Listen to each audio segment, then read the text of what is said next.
Welcome to Minute with Maxwell. My name is John. I'm glad you're here with me. I wrote a book entitled How Successful People Think. In that book, I talk about 11 thinking patterns that successful people have that unsuccessful people do not engage in. And my father taught me that the greatest gap between successful and unsuccessful people is how people think. He's right. And one of the thinking patterns that I give in this book, How Successful People Think, is what I call sustained thinking.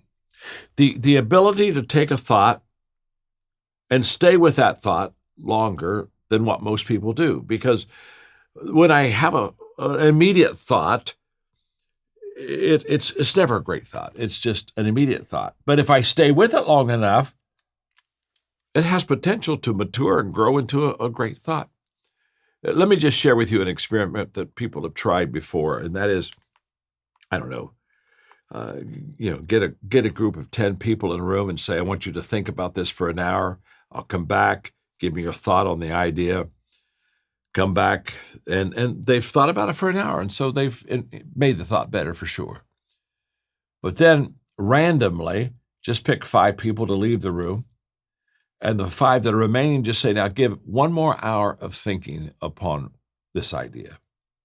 Come back at the end of that hour, that thought has become better.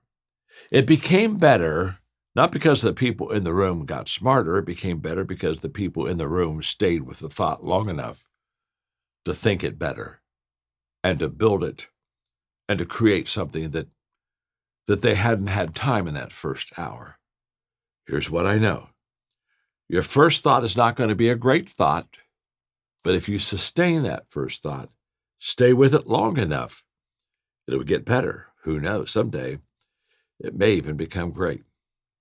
Thanks for joining me today on Minute with Maxwell.